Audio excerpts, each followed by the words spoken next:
Nicolas Cage is back for yet another quirky horror action comedy. This time it's called Willy's Wonderland. So let's talk about it.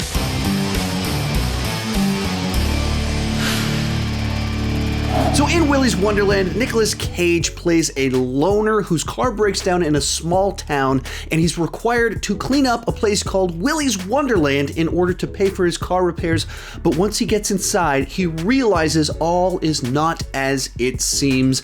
And from there, it just kind of goes bananas. Apparently, this movie is inspired by or very similar to Five Nights at Freddy's, but I have virtually no knowledge of Five Nights at Freddy's to know if that is true or not. I just saw a trailer for a movie with Nicolas Cage fighting amusement park attractions, or I don't know, like a Chuck E. Cheese come to life or whatever.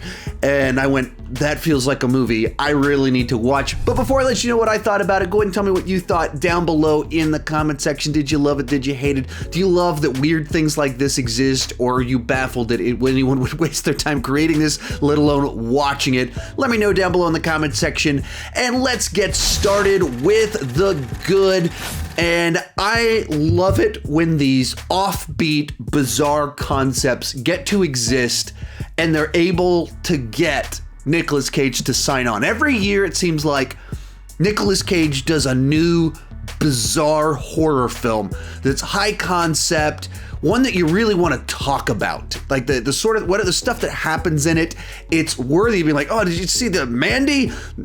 Nicolas Cage does LSD and then battles a demon with a chainsaw. Like, he's picking these projects that get those sorts of sentences out of them. And in this one, it's Nicolas Cage as this kind of nutty guy that battles at Chuck E. Cheese, essentially. And it's such a weird concept that I love that it exists.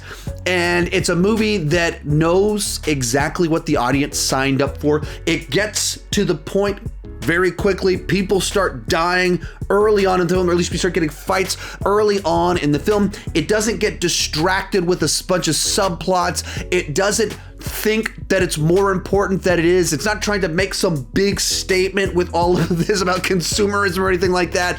And it doesn't overstay its welcome. It knows what it is, it stays in its lane, and it consistently, every few minutes, delivers the wackiness that you want. At times it's intentionally goofy. It has a certain offbeat nature to it, whereas these real specific details that it doesn't feel the need to over-explain any of it. It just kind of lets these odd things specific about Nicolas Cage's character and a timer and the way that he guzzles down soda. It's very distinct, and as the movie goes along, you pay more and more attention to just how weird that this guy is in light of especially everything going on, but it doesn't feel the need to explain all what's kind of going on with some of these things. It gives you the mythology, the world that you're in, but other things, it just lets characters be weird, and that's kind of fun. And on kind of the Nicolas Cage front, on paper, you could see where this could go to like a more actor that doesn't go for it the way that Nicolas Cage does, and it would play very differently. But almost his reputation as a weirdo that gives these over-the-top performances, you put him in this role, and suddenly all this stuff is much funnier without it needing to have like a clear punchline written into the script in the most overt fashion. So, best thing to say about this movie is that if you're into like schlocky B movies with bizarre concepts and weird Nicolas Cage performances, you get that with this movie.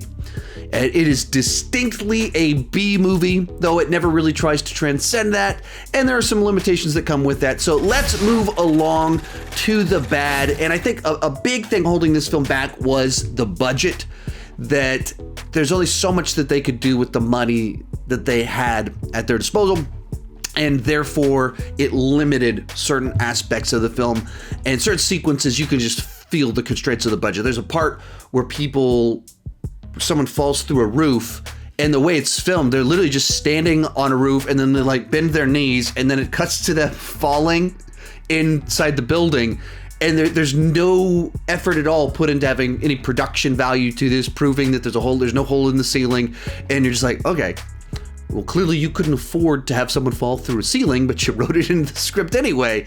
And that's some of the stuff that kind of hurt it a little bit. I think the other thing that kind of, it's not so much that the movie made big mistakes, because it's a simple concept and it stays to the point, but as you're watching it, as I was watching it, I could imagine the better version of it.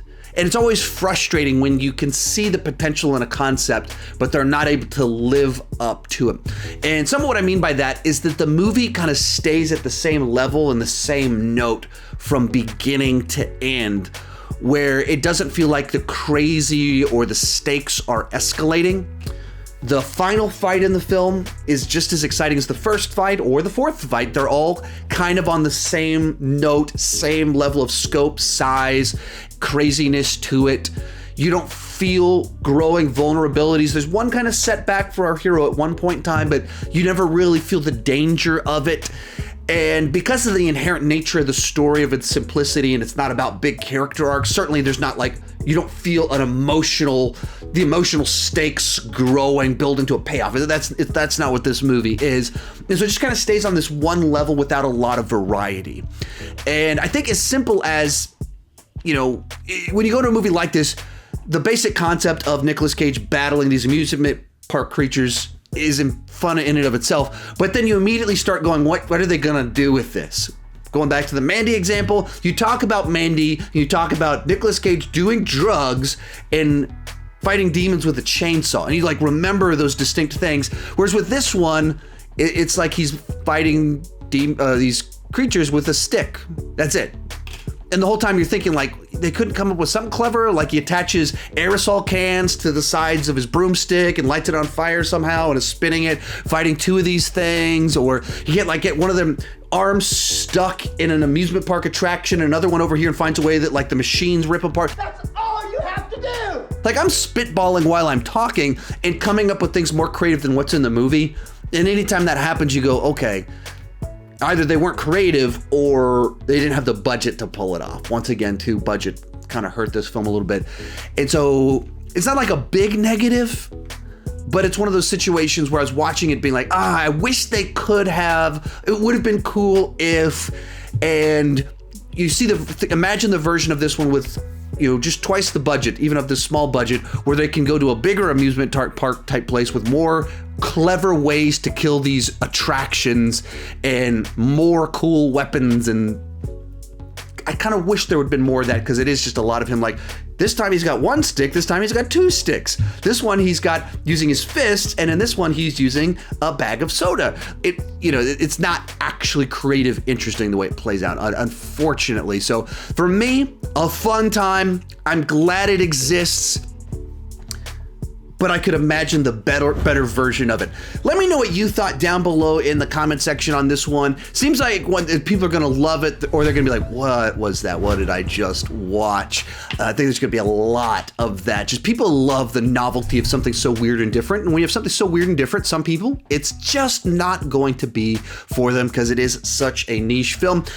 As for me, this is so proudly a B movie. The only appropriate rating for it will be a B. So I'm giving this one a B, and that is a proud B for this movie. If you like quirky offbeat Nicolas Cage films, quirky offbeat horror films, definitely check this one out. I had a lot of fun with it. Not as much fun as I was hoping, and it's not like a laugh out loud type fun. It's just like you're amused by the oddity that is this film. So I dug it. It won't be for everyone, but let me know what you thought down below, and thank you so much for watching.